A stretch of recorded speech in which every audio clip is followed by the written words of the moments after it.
मनोज जरांगेंच्या आंदोलनाला आणखी एका दिवसाची परवानगी। उद्याही आझाद मैदानात जरांगेंचं आंदोलन सुरू राहणार।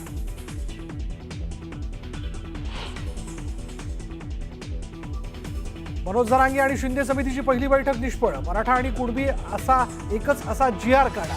मागण्या मान्य झाल्याशिवाय मुंबई सोडणार नसल्याचा जरांगेंचा निर्धार।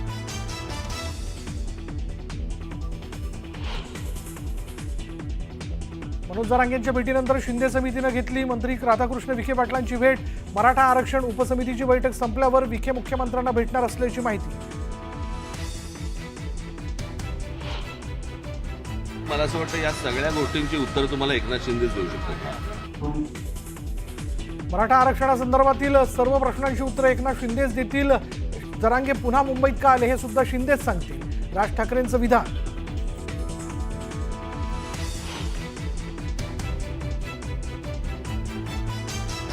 घटनेत बदल करण्याची भूमिका घेतली तरच मराठा आरक्षणाचा प्रश्न सुटू शकतो। तामिळनाडूत होऊ शकतं तर राज्यात का नाही? मराठा आरक्षणाबाबत शरद पवारांचं मोठं विधान। तर इतकी वर्ष त्यांनी काय केलं? अजित पवारांचा टोला।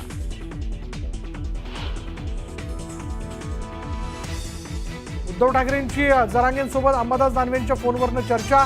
तर ठाकरेंनी आंदोलकांना मदत करण्याचं आवाहन केल्याची संजय राऊतांची माहिती। नागपुरात राष्ट्रीय ओबीसी महासंघाचं साखळी उपोषण। पहिल्या दिवशी 21 जणांचा सहभाग। तर सोमवारपासून ओबीसी जिल्हाधिकारी कार्यालयाला निवेदन देणार। प्रकाश शेंडगेंची माहिती।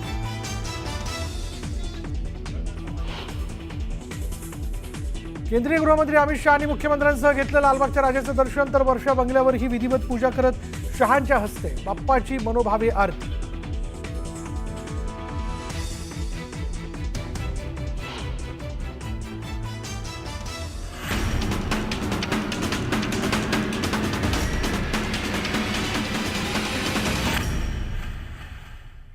एका महत्त्वाच्या ब्रेकिंग न्यूजने आपण सुरुवात करूयात। मनोज जरांगेंसोबत आंदोलनात सहभागी झालेल्या जरांगे समर्थकाने सरकारला पत्र लिहिलं आहे। सरकारने तात्काळ सोयीसुविधा उपलब्ध करून द्याव्यात अशी मागणी या पत्रातून करण्यात आली आहे। पिण्याच्या पाण्याची व्यवस्था, शौचालयाची व्यवस्था, आरोग्य सुविधा, मेडिकल किट, सुरक्षेसाठी पोलीस तैनात करावेत। पावसाच्या परिस्थितीत निवारा उपलब्ध करून द्यावा। जेवणाची आणि विश्रांतीची व्यवस्था, सामाजिक समन्वय आणि प्रशासनाची भूमिका प्रशासनाने घ्यावी अशा मागण्या ज्या आहेत या पत्रातून करण्यात आलेल्या आहेत।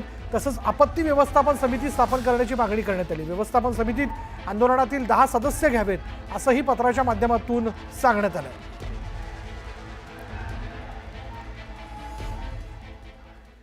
आणि आता आणखीन एक ब्रेकिंग न्यूज। उपमुख्यमंत्री एकनाथ शिंदे साताऱ्यातील दरे गावात पोहोचलेले आहेत। उपमुख्यमंत्री शिंदे गणेश उत्सवासाठी दरे गावात मुक्कामी आहेत। एकनाथ शिंदेंचा दरे गावात 2 दिवसाचा मुक्काम असणार आहे।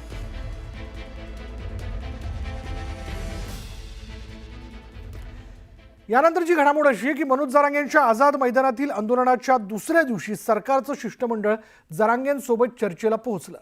शिंदे समितीचे प्रमुख निवृत्त न्यायमूर्ती संदीप शिंदे यांच्यासह अधिकाऱ्यांना जरांगेंसोबत साधारणतः तासभर चर्चा त्यांनी केलेली आहे। पण या चर्चेनंतरही जरांगेंच्या उपोषणावर कुठलाच तोडगा निघू शकला नाही।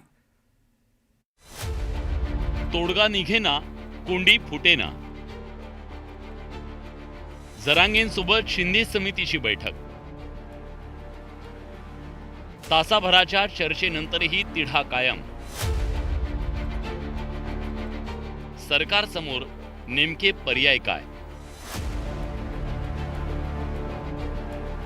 तिन्ही कायदे मंडळाचा महाराष्ट्राचे अपमान करण्याचं काम स्वतः फडणवीस सरकारचे शिंदे समिती पाठवली। शिंदे समितीचा हा विषय नाही। मराठ्यांच्या कुणबी नोंदी शोधण्यासाठी नेमलेल्या न्यायमूर्ती शिंदे समितीचे प्रमुख संदीप शिंदे आणि सदस्यांच्या भेटीनंतर मनोज जरांगेंनी केलेलं हे विधान। खरं तर निवृत्त न्यायमूर्ती शिंदेंसोबत जरांगेंनी जवळपास तासभर चर्चा केली। पण या चर्चेत जरांगे आणि शिंदे समितीत एकमत झालं नाही।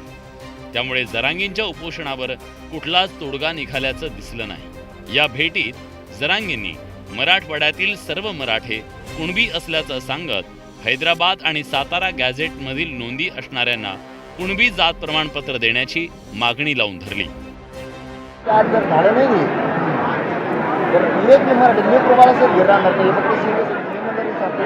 कारण 8-2 लाख लोक विश्वास करतात। आमच्या आंदोलनाचे टप्पे झाले।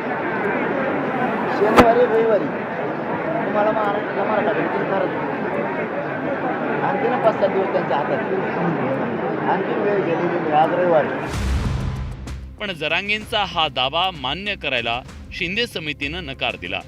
तसंच जरांगेंनी केलेल्या मागण्या सरकारच्या अखत्यारीत असल्याचं सांगत शिंदे समितीनं माध्यमांसमोर यावर बोलणं टाळलं. काही प्रमाणात समाधान झालेलं आहे. बाकीची पुढची फेरी आहे ती मंत्रिमंडळाची चर्चा केल्यानंतर पुढची चर्चेची फेरी होईल. आता तुम्ही उपसमितीकडे चाललेत?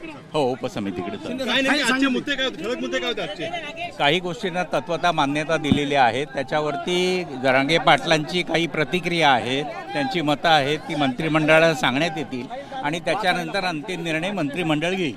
त्यांचा महत्त्वाचा मुद्दा काय आहे? तत्वता मान्यता मंत्रिमंडळाने हैदराबाद गॅजेटच्या संदर्भात दिलेली आहे. शिंदे समितीसोबतची चर्चा निष्फळ ठरल्यानंतर जरांगेंनी पुन्हा एकदा मुख्यमंत्री आणि सरकारवर टीकास्त्र डागलं. ही राज्य सरकारचा ही राज्याच्या राजभवनाचा दोन्ही कार्यमंडळाचा राज्य विधानमंडळ आणि विधान परिषदेचा मुख्यमंत्र्याकडून अपमान शिंदे समितीला पाठवणं म्हणजे राज्याचा आणि राज्य सरकारचा दोन्हीचा पण अपमान देवेंद्र फडणवीस करते. कारण हे काम शिंदे समितीचं नाही. जरांगे आणि शिंदे समितीतली चर्चा फिसकटल्यानं आता मराठा आरक्षणाचं चक्रव्यूह तयार झाल्याचं चित्र आहे. त्यामुळे या चक्रव्यूहातून बाहेर पडण्यासाठी सरकारसमोर नेमके कोणते पर्याय आहेत त्यावर एक नजर टाकूया. घटना दुरुस्ती करून आरक्षण मर्यादा वाढवणं. मराठा आरक्षणासाठी घटना दुरुस्ती करून आरक्षणाची 50% मर्यादा शिथिल करण्याचा पर्याय सरकारसमोर. घटना दुरुस्तीसाठी संसदेत 2/3 बहुमत आवश्यक आहे. त्यामुळे राष्ट्रीय स्तरावर आरक्षणात धोरणात बदल होणार असल्यानं आणि इतर राज्यातूनही आरक्षणाच्या मागण्यांना बळ मिळणार असल्यानं हे आव्हान कठीण आहे. मराठा समाजातील कुणबी नोंदी असलेल्या व्यक्तींना आणि त्यांच्या सगळ्या सोयऱ्यांना ओबीसी प्रवर्गात समाविष्ट करणं, विशेष अधिवेशन बोलवून कायदा संमत करणं हा आणखीन एक पर्याय सरकारसमोर आहे. पण सगळे सोयरेला कायदेशीर आव्हान मिळण्याची शक्यता आहे. त्याला ओबीसींचा विरोध असल्यानं सामाजिक तणावाचीही परिस्थिती निर्माण होऊ शकते.